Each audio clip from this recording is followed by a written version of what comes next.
don't focus on the loss, focus on the gains. Because my podcast is all about empowerment, and forgiveness does give people empowerment. But here's how you take your power back. Here's how you move on with your life. I love that. Yeah. Strength. And And any counsel I can meet. I am an expert in victimhood. See? Not as evolved as I thought I was. Here I go. What am I going to go and talk to Gulnara about forgiveness when I just had this episode? My mother-in-law was very strict, super strict. It is not a healthy reaction. It is something that you should put behind you. Yeah, and we need peace. We need peace. We need, that has been truly impactful to me. And daily, I learned that. I daily have to forgive myself. I daily have to forgive. It is a layer with many onions. An onion with many layers. It's asking yourself, if I was a person who loved myself, what would I do right now? A good point when you say that misery loves company. Mm-hmm. It is true. But I think that more importantly, joy is a much more important and healthy experience than commiseration. Mm. Now, I don't want to minimize it because I know that it's important sometimes when you've gone through something traumatic to be in a support group and to be with people who can understand your pain. Absolutely. And sometimes when you're going through things with you, it's good for your friends to be there for you. But there's a point where you go from that support to an enabling codependency, kind of let's be miserable together and hate the world together and talk about negative things. And that's not healthy, right? And so when you make that shift in your life where you want to dwell less on that and more on creating peace and joy and happiness, you will find that the people that are not willing to take that journey for you will drop away. And that is definitely an experience that I've been through, where I found that I spent less time with certain people, more time with others. I had certain friends who, I can think of one in particular who I love dearly, who chooses to focus on the worst parts of the world, drop away from me because we view the world through different lenses, right? So it's sad, but I think that when you find the best version of yourself, that is a reward that you have to cling to, right? That is the thing that you have to focus on. Again, don't focus on the loss, focus on the gains, right? Yeah. Don't focus on what's sad, focus on what brings you joy and peace. So by gaining, you forgive and you gain peace. When you forgive, you gain different insight. You gain more gratitude. You gain different perspective on life, that your life wasn't wasted. You're not a victim. Because my podcast is all about empowerment, and forgiveness does give people empowerment. And I really love how you said about enabling, because true friendship is about empowering each other and allowing each other to see clearly your blind spots. Like you can tell me, Gulnara, why do you whine about this? You didn't say it in this particular words, but don't let this incident define you, and don't let anything dim your light. And you can say to me honestly and openly, and I respect that. You don't enable me or sit with me and, it must be so hard. You do acknowledge that it's not a pleasant experience, but I notice that you always literally and figuratively tell me how to get out of it, almost drag me out of it with your words. You're so powerful. Even on the phone when I call you, I know that by the end of the phone call, you will help me to forgive someone or something that made me feel low or unworthy. And I think that's such a valuable thing in friendship, to help each other forgive and to be that better person. Yeah, because what you're doing is you're choosing to have their words define you, right? You're choosing to have their negativity. You're choosing to wear it. You're choosing, okay, well, he said this about me, so I'm going to take it, put it on, walk out, and everybody's going to see it. That's going to be my new coat. No. Okay, that was their opinion. Now, why do they have that opinion? Do they have that opinion because of reality, because of something they carry around, because of their own unhealthy, like when we were talking about what happened to you in that session? Something was triggered.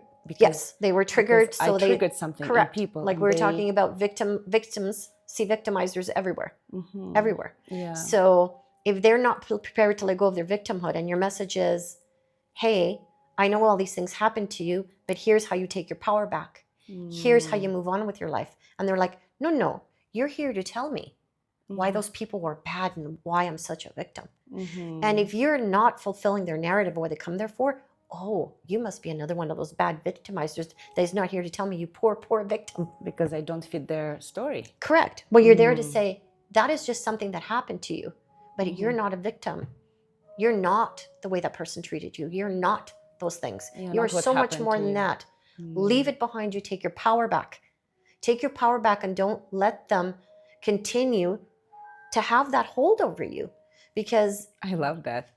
yeah. Strength. And so when you leave that session with their opinion, they still have that hold on you. It's like you hand it back. Thank you very much. Here you go. But when you know people's perspective, it's easier to forgive them because you know that's their story. There's more compassion in your heart.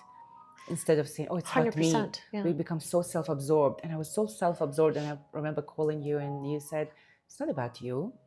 People do that. And it was so amazing. And I'm so grateful. And you don't even have counseling degree, but you're better than any counselor I can meet. So thank you. It's experience, right? We were joking earlier about being an expert. I'm certainly not an expert in anybody's lived experience. But I've had enough things happen to me. I've made enough mistakes, and I am an expert in victimhood. And so, sometimes, that old expression, if you can't be a good example, you just have to serve as a horrible warning. And so for me, some of my past has served as a horrible warning. And I'd like to move forward and be a good example to myself and to others, right? And that's what I strive for. And in order to do that, I cannot continue to carry with me the things that people have done to me, the worst moments of my life. I will not be defined by that. That will not be the thing that I think about every day. And listen, it's not something that you're ever going to get 100% right. And it's not something you ever have to stop working on because things will keep happening to you. And there are still areas in my life in which I have a lot of work to do. I was thinking about one this morning as I was getting ready to come and see you. There was a picture of my two youngest daughters and me, because my oldest daughter, for Christmas, she makes me this calendar. And this year she did old pictures because my father passed away. And so there's a lot of old pictures in there. That picture just happened to be of me and my two youngest daughters, and my youngest daughter and I were hugging. And I remember thinking this was a time where her and I were so close.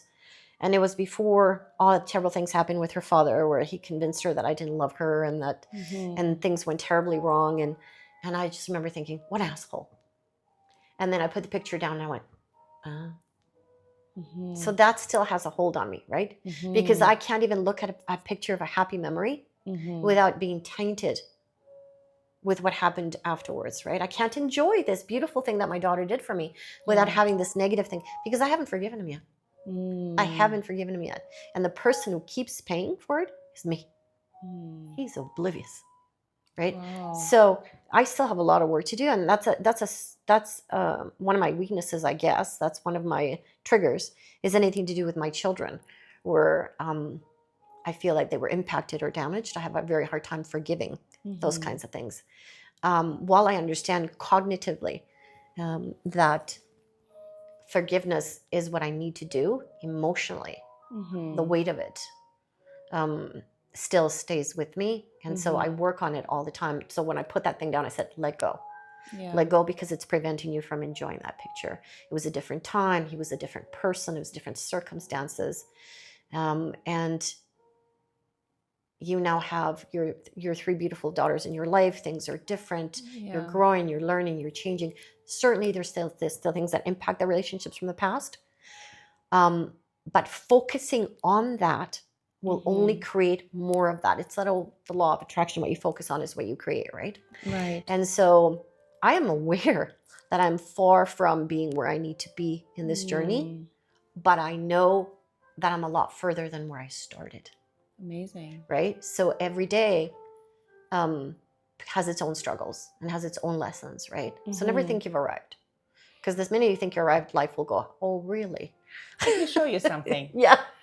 Yeah. You've said something so important, Almita, because a lot of people still think that they can change the past by thinking about it negatively or by dwelling on it or at least justifying their pain. When you said about your daughters, I just want to say something from psychological point of view. We all have biological imperative or biological conditioning. If someone we truly love and care for is hurt, we have that residual pain and residual thinking and even horror that something worse could have happened, or how come I didn't protect that person, or how come Guilt. I didn't change it at that time. Exactly. The guilt. But it's a trick of your mind. And psychologically, because it happened in the past and it's not a present continuous, it's in the past, we make it present continuous in our minds. So for you being aware and seeing the trigger is beautiful, because we don't notice these things because it's just a photo, but your reaction was your indicator. It's a feedback loop, something inside of me. So the next step, because you have that, you have a next step. Knowing you, I know you have a bottleneck, you do something about it. You talk to your counselor, you journal, you read, I know you do audiobooks, you work on yourself constantly. And I think that's one of the greatest points of connection between you and me, right? It's like the good foundation for friendship that we both love growing. But there's no growth without self-awareness and self-reflection. And my next question, now that you know your trigger and you know it happened and you know that this stops you from enjoying the photo and something inside of you is still in pain for that past, for that lost relationship with at that time with your daughter. Now I know you have beautiful relation with all of your girls, and you had to do some work. But it still impacts, right? So the things from the past do impact your present, right? And so one thing is acknowledging that. The other thing is being angry and upset about that. Yeah. And you don't have emotional charge about it, no? No, the past is something that happened. It's over. It's done with.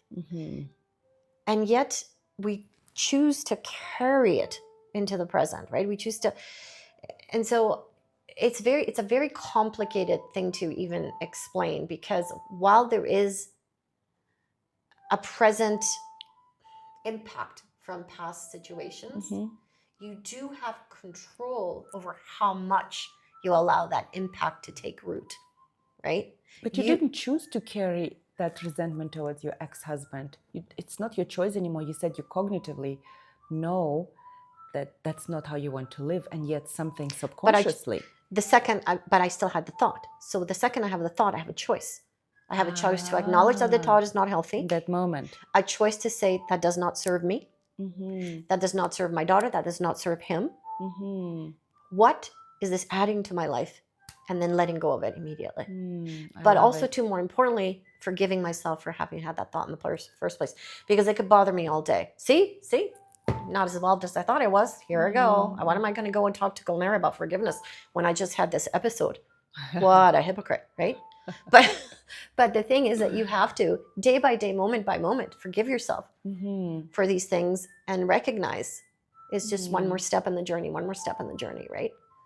Because, I'm 58 years old, so I have 58 years worth of things. And you look brilliant. And so, just like Rome wasn't built in a day, Almita wasn't built in a day. And so I have to work my way through all these things. And the second that you let your guard down and you think you're there, you're not. Something else will come to the surface that you realize, maybe I haven't worked through that as much as I should, or I would.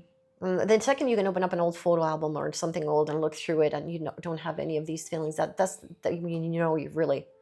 But if they're still there, it's not something you should be angry at yourself over or feel down about. It's just for you to know. For you to know. Those things were real. Those things happened. They still have an impact on you. What are you going to do about it? What are you going to do about it, right? Yeah. How are you going to have healthier reactions? How are you going to have more peace in your life? How are you going to have more positive moments in your life? Because you can't undo the past, but can sure as heck Do your utmost to have joy, peace, and positive influence over your present. Yeah, that's beautiful. It reminds me of my story because I was in marriage for over 12 years, and I used to be married to a man who grew up in a very traditional family. So I used to live with his father and mother and his sisters in a smaller apartment, and there were a lot of conditions and rules, and I had to serve as a daughter-in-law, and my mother-in-law was very strict, super strict. I had to clean and cook and wake up early, and I was from the family where we were more or less relaxed. Now, I used to resent her so much, and I had a lot of negative emotions about her. Every time, just the thought of her would make me sad and upset that I didn't defend myself. But then I moved to Canada with 2 children, and life wasn't easy. But all the habits that she instilled in me really helped me to survive, as if God or collective intelligence knew that I will be facing these things, and they equipped me with teachers and trainers and skills and habits to be able to sustain this new reality of being in Canada, not having a job, having 2 children to feed. And I worked as a cleaner, and I studied, and I was so organized, and I thought, wow, could I even imagine my life without having the skills that she instilled in me? And I hated that, and I hated her. And now when I look back, unfortunately, she is not alive, and I can't tell her in her face how much I am grateful. And I tell my children about that. So the turn of events, the turn of life, and people, some of the teachers can be very cruel and very demanding and difficult, but what they built in us and how we take it and turn it into success or good living. When I realized that and forgave her and forgave myself and the whole situation, I stopped being a workaholic. I went to become a psychologist at the age of how old was I? After 30, almost 40. Because I stopped, because I was trying to prove her that I can be workaholic, I can be loved, I can be approved. The skills helped me, but also the realization that I can be loved, I can be worthy just for being me and doing what I love really impacted me. So forgiveness was a turning point for me. So she treated you like a slave, and you continued to enslave yourself until you set yourself free. Wow. I love that. Forgiveness set you free. And it give you the opportunity, again, to plant in that fertile soil. You know, the gift that is you becoming a therapist, that you living your dreams, letting go of a career that did not suit you, that just kept you enslaved into an old pattern, right? And I think that's the most important part about forgiveness is that when you clear away that, then you start leaving room for the real you, for the real person that you were meant to be, for the good parts, the God-given gifts, the talents, the wisdom, who you are in your peaceful moments, right? Yeah. And then all the things that you suffered or endured, whatever you want to call it, the lessons that you learned, they become a tool that you can use to help others. They don't become something that victimizes you. They become learned wisdom, experience that you can use to help others, right? It's no longer your battle cry, you know. It's no longer it's, you know, listen, hey, I have some wisdom I could share with you. Rather than, oh, yeah, that happened to me too. Let's talk about how terrible it was. And I think it's natural, especially when you have been victimized. The natural reaction is anger, right? Because what happens? First reaction. What happens in a lot of situations is that you experience powerlessness. You experience fear. You experience helplessness. And so anger, the quickest way to feel some power is to feel rage and anger. Like, you know, when you are angry, you can punch a hole right through. Like that gives you your power back. Right? Also because it was suppressed for so long. Anything we suppress for so long explodes. Correct. In a form of anger. You're right.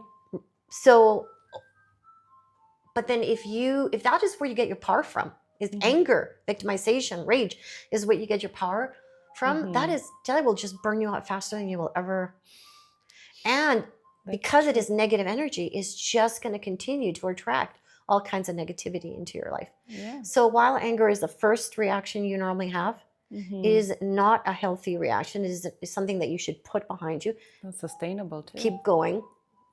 Don't be mad at yourself because first you get mad, and then you get over it. But if you stay in mad, you will never progress into those places in your life where you can find the real you. You can find the true you. The you that was meant to be you before the world did you dirty. Yeah. And why do you want to continue to do dirty to yourself? Yeah, I love it. And also, I think it's a part of showing self-love. Because how do you cultivate self-love in yourself? It's asking yourself, if I was a person who loved myself, what would I do right now? And do just that. So my last question to you, Almita, today, and I know we can talk for hours about this kind of philosophical, existential topics. That's why I love talking to you. And I really wanted my viewers to watch you sharing your wisdom. And thank you so much. So my last question is about love. Some people say that you don't need forgiveness and you don't need to forgive yourself. Not because it's unnecessary, it's because if you only cultivate love, there's nothing to forgive for.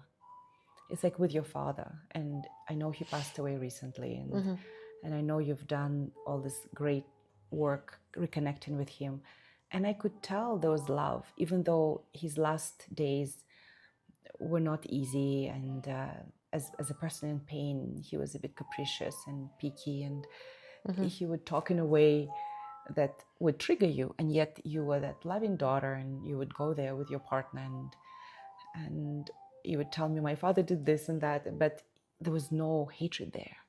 There was love and understanding of that person who has few days to live.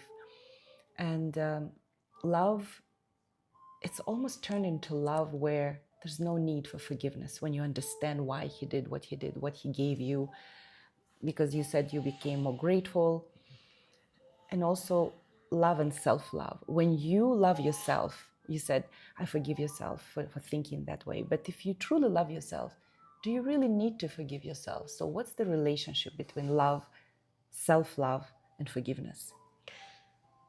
I think it's a great theory. And if you achieve that I guess, place of enlightenment where you love yourself and others so much that you feel like you have nothing to forgive, in ideal world, I bow to you.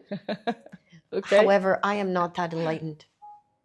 So on a daily basis, I know that I have to forgive myself and forgive others more. On a daily basis, like you saw today, I guess, when I looked at that picture, on a daily basis, if I lose my temper with my significant other, or he loses his temper with me, and then I feel terrible afterwards, and then I have to forgive myself and forgive him and move. It's impossible to navigate through this world as a flawed human being, which I am a flawed human being and have no problem admitting it. It's like love and Zen everywhere. Just let's love each other. Yeah, I have to. It's daily forgiveness, daily readjusting. Yeah, daily refocusing my compass on peace. Daily, daily, daily. Even after I have an outburst, something goes wrong. It's like, oh my God, bring it back to true north. Yeah, and we need peace. We need peace. We need, And so for me, I guess I'm never going to be that person that I'm aware of at this moment. That I'm aware of at this moment. Yeah, maybe you that doesn't have a need for forgiveness. If I have ever attained that, glory, hallelujah. But I'm that. Saint Almita. Yeah, exactly. So I guess on the journey toward that, a lot of forgiveness is required for me personally. And for a lot of the people that I've encountered. Yeah, exactly. And mostly at the end of the day, I found that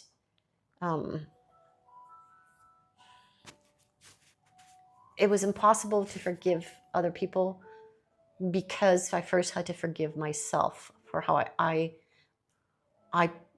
presented myself in that relationship, if that makes any sense. I have a very hard time forgiving my ex-husband because I haven't forgiven myself for being in that relationship, staying for as long as I did, allowing those things to happen, being a party to some of those, like that completely toxic marriage. So how can I really forgive him when I haven't forgiven myself? So right? you can't forgive yourself for this, for being disempowered. So many things. I still think a lot about the things that I did wrong with my children, or I continue to do wrong. They have no problem reminding me all the ways that I failed them.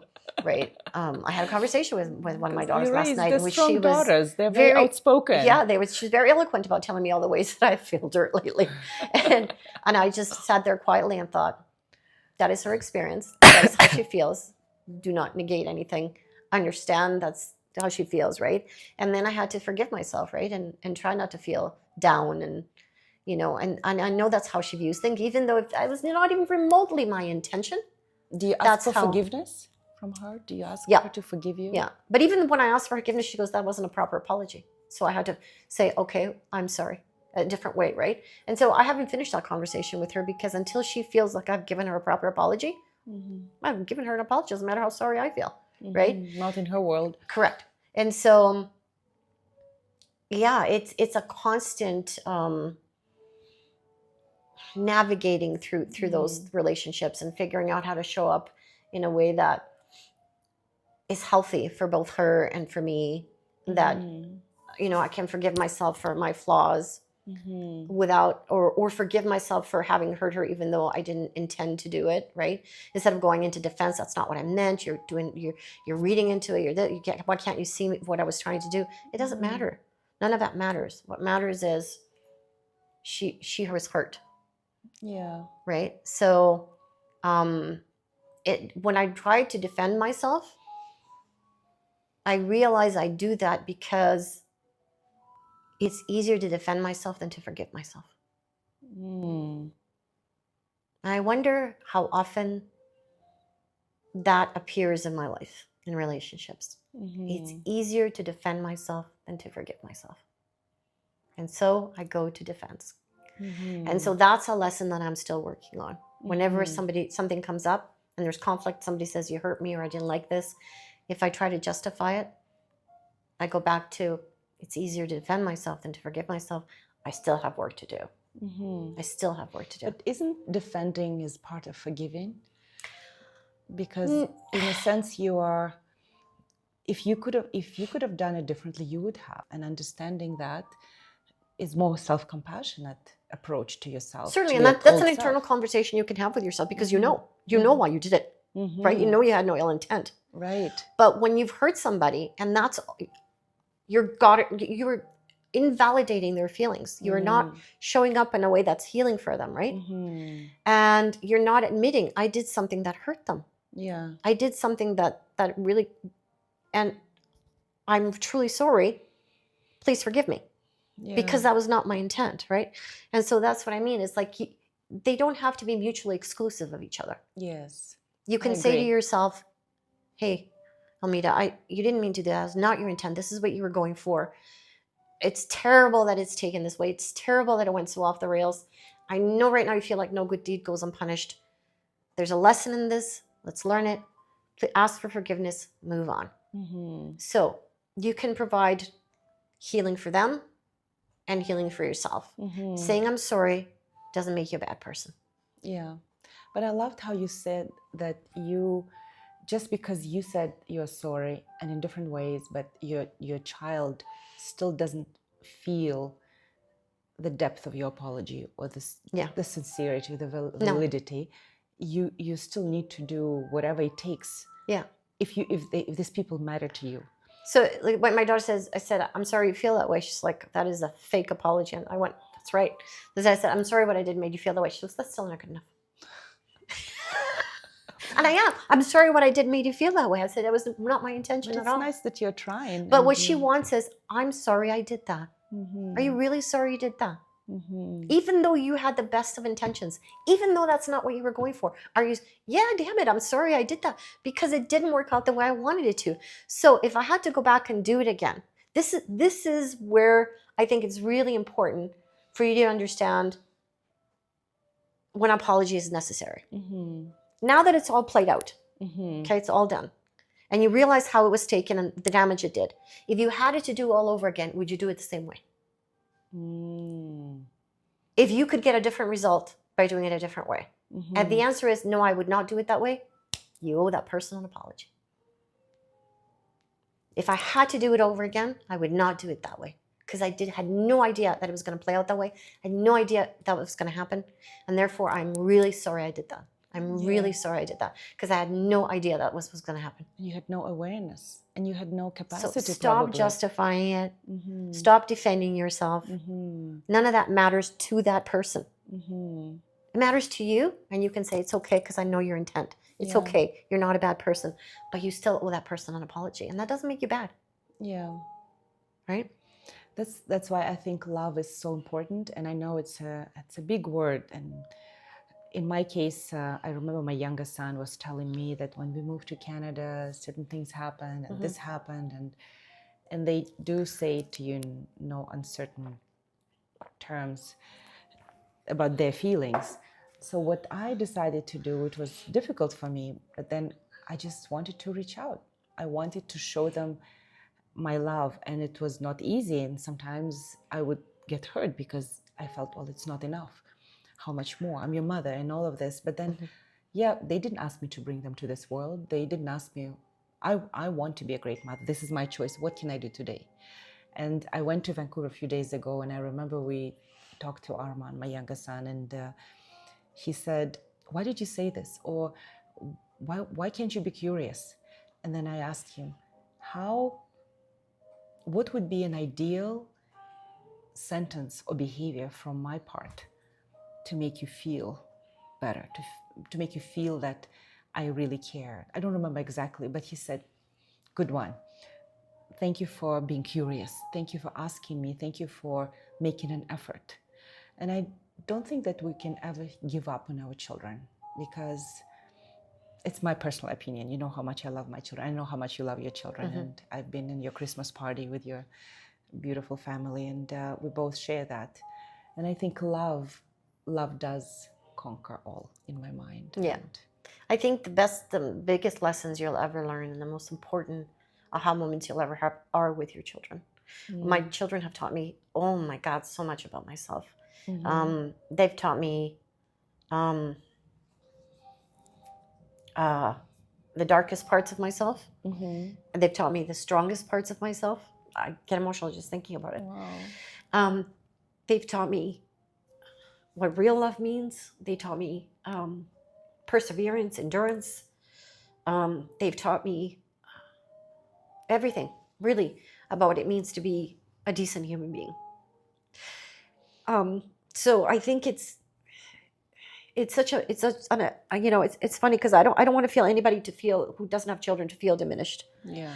Because you can learn those things throughout life without having children. Yeah. But it's just, for me, my own lived experience that has been truly impactful to me, and daily I learn that. Sometimes it's really hurts to learn from them, but it's necessary. Oh yeah, I think learning from kids is like It's the really pain necessary. It's so You necessary. make me emotional. I know, and I think that's where the forgiveness comes in. Because I have never had more need for forgiveness than I have had for myself as a mother. Even with my own mother, who walked away on me, abandoned me, did it. Like, I could go on for, it doesn't matter. None of that matters. That I can put behind me so much easier. But for me as a parent, that I didn't show up the way that I should have for them, and I still make mistakes to this day, so difficult, right? Yeah. And so that's why when you asked me before, when there's love, no, I'm sorry. For me, in my lived experience, I daily have to forgive myself. I daily have to forgive because they are so important to me. Because I know I am so flawed. Because I know that they deserve so much better than what I had to give them, right? Yeah. Because children are so precious, and they are the one thing I think that, again, God, or whatever you want to call them, entrusts to you in such a pure way. And it was the most important job that you have. And so I know that the greatest unearthing and work remains when it comes to my kids. Yeah. But you have to start somewhere, right? Yeah. Absolutely. And so I started with what were some really tragic stories with my parents, and I started with work, and I started with all these other things that, you know, I mean, you know them, so you know they're not exactly small potatoes. It was some awful stuff. But for me, nothing is as deeply impactful as to me when it comes to forgiveness as my own, I guess the things I still carry with me about being a proper parent. Yeah. Yeah. Because for people we love, we want to give them what we didn't receive. Yeah. And because you didn't receive that, you think you can be so powerful and do that. But unfortunately, your setup wasn't favorable. No. And you were dealt with extremely difficult situations, and that's why you attracted a person who couldn't give you love, because you were not loved as a child. So that part is not, and emotion psychologically, it means that the trauma is not healed. That part of you is not healed. Yeah. And I know, knowing you, I know you're gonna delve into it, and you're gonna. It's all the time, and it's for me. You know, there's like that. It's not enough. A lot of us, I think, we go, well, you know, you were not abused like I was. You never. You always had something, food to eat. You always had education. I helped you buy your first house. I bought you cars. I did everything for you. I'm there. You live in like there was. You couldn't really look at my kids and say they lacked for, you know. But they still went through far too many things that were not ideal, right? Yeah. And so I think when you grow up the way that I did, much like you, you decide that you must be perfect. You must be perfect. Be flawless. Otherwise, I can't be loved. Correct. And then you had to be flawless as a child in order to be able to be loved. And the reason why you suffered all those indignities is because you were highly unlovable and very flawed. And then you turn around and you go, and you carry that, and you have to be a flawless parent, and you will never be a flawless parent, right? No. And so that's where I've shifted it all to, is all the mistakes I've made, all the things I could have done better, all the things I could have. And that's still something I need to unpack. It is a layer with many onions. Or sorry, an onion with many layers. I forgive you for this mistake. Oh my God. It's an onion with many layers. And each layer makes me cry as I peel it. Because it's onion of forgiveness. So, yeah, that's mine. Oh, that's amazing. That is mine. Parenting is a very interesting, complex topic, because when I talk to parents about their children, they instantly think about their parents. Yeah. So, and that is why forgiving my father was so important too. Why? Because if I can't forgive my father, how can I forgive myself? Or how can you expect your children? Yeah. And even though I didn't do any of the things that were done to me to my children, it still doesn't matter, right? I fell short of the mark of what they expected. So it was just really important. It was really important to understand my father's humanity, my father's story, my mom's humanity, my mom's story, in order to forgive, put it in perspective, and move on. So you changed the narrative. Correct. And now I need to do that for myself. Not as easy, right? Good things don't come easy. But I know, as you said, once you take one step, first step is the most difficult, but then there's so many ways. And so how can you start doing it? What's going to be your first step? Do you do counseling, journaling, reading? I know you do a lot of things. I do. I think, like I said, my kids provide me a daily opportunity. Like my daughter provided me an opportunity yesterday, which I did not handle. Active feedback. Yeah. Whether you want it or not. I handled with silence, not as much silence as I should have had. Should have listened more. But not enough good feedback, which I have to correct, right? But again, your kids will provide you with that opportunity if you let them.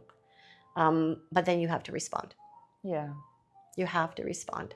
Because that's how healing happens with a conversation. It's a two-way street, not just they said it and you're quiet and they just dump things on you. No, because there must be boundaries too. I wanted to defend myself, and I realized you know, That's not 'cause- what they're looking for. well, it doesn't matter what my intention or that she's reading it all. None of that matters, right? And I asked myself, knowing what I know, would I do that again? The answer is no.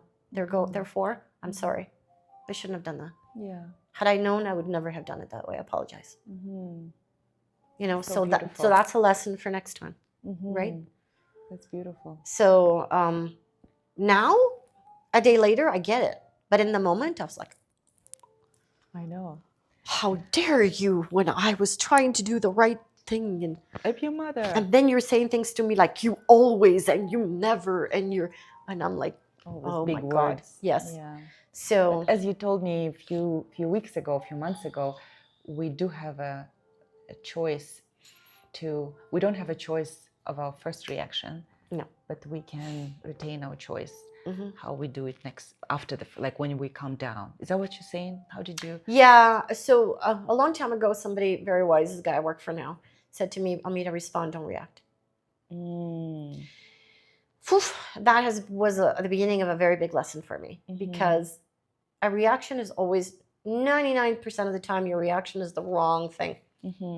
Your action is anger, reaction is defensiveness, reaction, if I poke you in the eye, you blink, right? Yeah. A response is different. A response is when you sit down, you think about it, you look at it from all angles, you get calm, you get clarity, and then you respond. And so my response to what she had to say today is different than my reaction yesterday. And so learning how to respond instead of reacting as a parent, yeah, I'm still in remedial learning. But at least I'm in class. Yeah, exactly. You didn't give up on studying. No. You're a lifelong learner. Yes. And that's beautiful. Yeah. And my book about inner child tells me that I talk about our inner children, that we all have them. And I think your inner child also needs a lot of forgiveness, especially of that time of that marriage where you didn't show up or couldn't show up as a mother that you think now you should have. Oh, should have protected my children, should have done this, should have done the other, should have, oh my God. I could should on myself. You know, they say that shooting on people is super messy. Yeah. It's, again, it's, as long as you're doing that, you're not forgiving. And you're living in the past. And the past still got a hold on you, right? And so that is one place where I recognize that the past still has a hold on me. And I need to work really hard on that. So I'm taking it in increments, right? It's like going to class. First you take math, then you take science, then you take... And so I'm nowhere near getting my degree in forgiveness, but I've knocked off some really good courses. So I'm on my way. I know. We're going to celebrate your graduation soon. Oh, from your mouth to God's ears. Well, dear viewers, thank you so much for watching us. And thank you, Almita. It's been such a pleasure. It was a great conversation. You made me laugh. You made me emotional. We've gone through all kinds of... We laughed, we cried. Exactly. Exactly. What would you wish our viewers today? Well, what I wish for you is that you find peace.